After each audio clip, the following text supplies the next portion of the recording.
The Atlanta Falcons finished the 2023 regular season with a 7-10 record and missed the playoffs for the sixth straight year. This team has won 7 games in 5 of the past 6 years, with the lone exception being the 2020 season, in which they won just 4 games and had the 4th pick in the 2021 NFL Draft, which was subsequently used on tight end Kyle Pitts. Selecting a tight end in the top 4 of a draft was a pretty big shock at the time, even despite how good Pitts was as a prospect, but the Falcons have done some pretty shocking things in the draft over the past few years, including the 2024 draft, in which they selected former Washington Huskies quarterback Michael Penix with the 8th overall pick.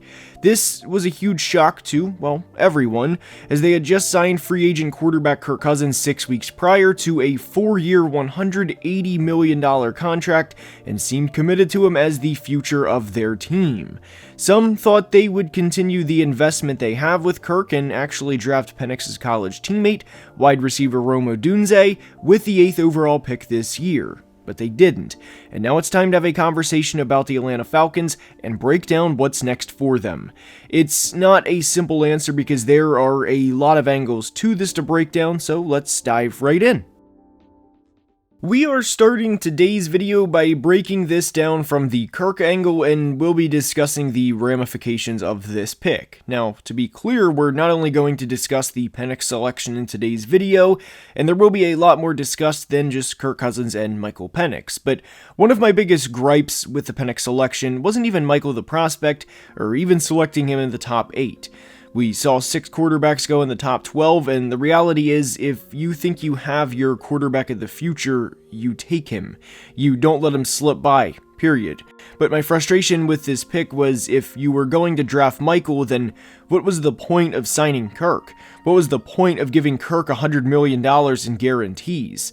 Now, the big thing to remember, of course, is the guarantees, because that's what matters in NFL contracts, and per over the cap, if Kirk is cut post June 1st entering the 26th season, then the Falcons will have a $12.5 million cap hit from him in 26 and 27, which is how they would get out of this 2 years from now. Having said that, unless Kirk has a 40 touchdown season in 2025 and wins an MVP and takes Atlanta to a Super Bowl or some historic season along these lines, it was always going to be a 2-year contract. The main reason here, of course, is the non-guaranteed part of the contract kicks in a big way at the start of the 26th season. If Kirk is on the roster for the 26 and 27 seasons, in which he will be the ages of 38 and 39, by the way, he will have a cap hit of $57.5 million. And again, I would be shocked if Atlanta keeps him on the roster at that number, no matter how much the cap goes up from a league perspective in the next 2 years. So that's why this was always a 2-year contract from the start. But my biggest thing with the Penix selection is how much unnecessary friction or stress this will inevitably cause not just Kirk Cousins, but the coaching staff and front office too. There is a very slim chance this works out the way the Falcons intend, which I think would involve Kirk winning a Super Bowl in either of the first 2 years and go from there. What also needs to be remembered is this is not an Aaron Rodgers, Jordan Love situation. This is not close to that. Jordan Love was a late first-round pick that absolutely needed some time to develop and to transition to the NFL after his collegiate career, and it worked. But Aaron was also a Super Bowl champion and a 2-time league MVP prior to that selection with the Packers. He, of course, would go on to win 2 more MVPs in consecutive years following the selection to be now a 4-time league MVP, but the point is, Rodgers had thrown over 360 touchdown passes and won over 100 games for his franchise before they selected Jordan. This is not wrong to say that I, or you watching, have thrown as many touchdown passes and won as many games for the Atlanta Falcons as Kirk Cousins currently has. Now, obviously that's going to change, but the point is, Kirk has 0 equity build up with the franchise. Not only that, but what I worry about most with this is something that can't be measured with Kirk, and that's the impact that the Penix pick will have on him mentally. Every player is always dealing with something that we don't know about, whether it's something they tweaked in practice that's a lot bigger of a deal than the player would like to admit, or something in their personal lives, or the number 8 pick in the draft that was drafted at the same position as you. How much pressure will Kirk put on himself to play at his best that will inevitably result in him pressing and forcing bad passes that result in incompletions, or worse, interceptions? Not only that, but that's why I think this pick and this situation is arguably the most unique situation in NFL history. Never has there been something like this where a team signs a prized free agent quarterback like this, only to draft his successor 6 weeks later. But with how fast the game is played and with how fast the NFL is, the room for miscommunication or error on any play is huge. Whether it's one guy missing a block, or a guard not picking up a TE stunt that results in a free shot at the quarterback, or literally anything, one miscommunication can result in a touchdown the other way on a minor miscue. There was a throw Kirk had back in 2018 where he rolled out of the pocket, and then Vikings receiver Stefon Diggs made eye contact with Kirk and was clearly going to be the target of the play. The DB covering him was glued to Stefon, and Stefon stopped mid-route so Kirk could throw it for an easy target, but Kirk thought he was going to keep going, and it resulted in a walk-in pick six. It was a pretty laughable pick six at that because of how it looked. When Stefon stopped and the DB continued, with Kirk throwing it to where he thought Stefon was going to be, it looked like Kirk handed the DB the ball. The reason we bring that up, of course, is because there's going to be miscommunications in Kirk's first year with the Falcons. Him, Drake London, and Kyle Pitts are not going to be on page 200 of a novel from day one. They're going to make big plays at times, and they're going to be a very fun offense to watch, due in some part to the run game as well, but the point is there will be a lot of kinks to work out, and what I worry about is the restlessness and the public pressure during the time period it takes to work those kinks out. What needs to be remembered about this and the 24 Falcons specifically is they went 7-10 during the 23 season. They went 7-10 with quarterback play that wasn't good, and if they had a healthy Kirk Cousins, or hell, even Michael Penix during a few games last year, I don't think it's an exaggeration to say they could have finished the year 9-8 and ultimately with a winning record. I think the two worst games for the Falcons during the 23 season was the Commanders game, in which they lost at home, and in a game where Desmond Ridder threw a horrible red zone interception in the fourth quarter, and ultimately in a game where Atlanta committed 3 turnovers to Washington's 0. They also more than doubled Washington's yards, and you get the idea of how this game went. They should have won. And the other is the Panthers game, in which they lost with a score of 9-7 in a monsoon. Quickly, the Falcons should have beat the Commanders had they not beat themselves, is what I was referring to, but back to the Panthers game. Atlanta isn't a bad team, and it wouldn't surprise me at all if they win the NFC South in 2024. They have a very solid team, and I don't think double-digit wins is entirely out of the question, especially factoring in what division they play in. I don't think it's unreasonable that they sweep the Panthers, and that they at minimum win one against the Saints and Bucks, which would put them at 4-2 in the division, and I wouldn't doubt a sweep of the Saints either. I wouldn't be surprised at all if Atlanta won the NFC South in 2024, and in fact, I think it's a 2-team race between them and Tampa. Atlanta finished 7-10 last year despite their quarterback play being amongst the worst in the NFL. As a team, they completed just 61.7% of their passes and threw 17 touchdowns to 17 interceptions and had a passer rating of just 80.5. I don't think it can get worse for them in 2024 with either quarterback on their roster. But one other thing that scares me with the Penix selection for Kirk's sake is Michael will enter the NFL with one of the strongest arms in the league.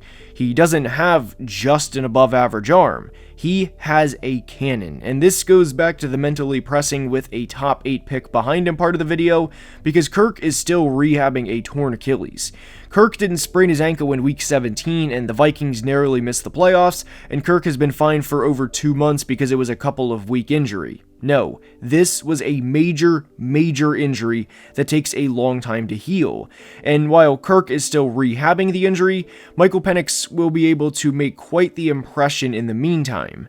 Now, I know there is clips of Kirk practicing with Atlanta, and those have surfaced over the past few weeks, but even during camp, Michael can do things Kirk cannot physically. Penix's arm strength is a lot better than Kirk's was at his peak, much less at 36 years old coming off of a major injury. So I do think that's another unnecessary uphill battle the Falcons kind of forced Kirk into battling. Obviously, Kirk has the NFL experience and the years of knowledge and reading NFL defenses and how to be a good quarterback in the league, but guys are going to watch Penix zip the ball around the yard and probably have the thought of, man, I can't wait to see how good this kid is and how good he can play at the NFL level. Now, if Penix works out, which he very easily can, as he was one of the best collegiate quarterbacks over the past 2 years for a reason, then it really doesn't matter because Atlanta would have their quarterback of the future and have a great offense for the next several years with guys that are all currently under 25 in Penix, Pitts, London, and Bijan. Nobody remembers the 2017 Chiefs draft outside of one pick, and nobody cares that they traded their 2018 first-round pick to go get Patrick Mahomes. The same thing kind of applies to the 2020 Packers class, or at least it will apply more in the next few years. Nobody will care that they traded up for Jordan Love because they have their guy of the future. Penix can absolutely succeed with the Falcons because this situation is one of the best in all of football. They have a good offensive line and they have great players to either hand the ball off to or to throw passes to. The one move in the draft that I could not stand the Falcons did, however, was draft Clemson's Rook Orororo in the top 40.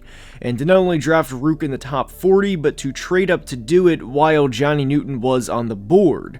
I was a little higher on Johnny than consensus, as I had him at 9th on my top 150 big board prior to the draft, but I thought he was a player who can absolutely take over a game, and a guy who can easily make a few Pro Bowls during his NFL career. I liked Rook as a prospect, but I did not like the idea of taking Rook over Johnny, and for reference, I had him at 69th on my big board. I have no idea what Atlanta was thinking when they traded up to get him, and I also didn't like the fact they traded another top 100 pick to go get Rook in the first place. Now, I will say I love the 4th round selection of defensive lineman Brandon Dorlus from Oregon, and I thought Atlanta got tremendous value with the Dorlus pick, as I had him at 68th on my board, just one spot ahead of Rook, but it's incredibly frustrating knowing they could have had Johnny Newton and Dorlus rather than just having Rook and Dorlus. The way GM Terry Fontenot has went about building this roster is interesting, to put it nicely, and there have been several picks over the years that have been questionable. And despite Terry's faults as a general manager, there is a scenario where it works out for the Falcons, and they become serious contenders again and win playoff games. Now, after having some time to think about it and truly digest the Penix pick, I didn't have a problem with it because there was no chance he was going to be there in the second round for them, and if you think you have your quarterback of the future and he's available with your first round pick, you have to take him. You can't hope your franchise quarterback is going to be there in the middle of the following round. My problem with the Penix pick was this process of scouting him and evaluating him didn't happen overnight, and Atlanta didn't decide 3 weeks after the Kirk signing that they were all of a sudden interested in the 2024 quarterback draft class. My problem was all of the noise and friction that can't be avoided because of the Penix pick happening just 6 weeks after a huge free agent signing.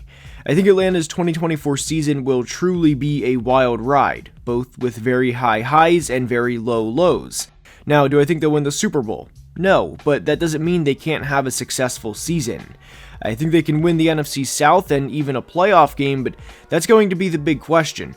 How will Atlanta play with Kirk Cousins as their starting quarterback with the season on the line? I hope you enjoyed, and if you did, please like and subscribe, as only about 39% of people watching are subscribed and helps the channel tremendously. We are closing in on 150, and I cannot thank you guys enough for the support. Be safe and have a great day. Love you guys.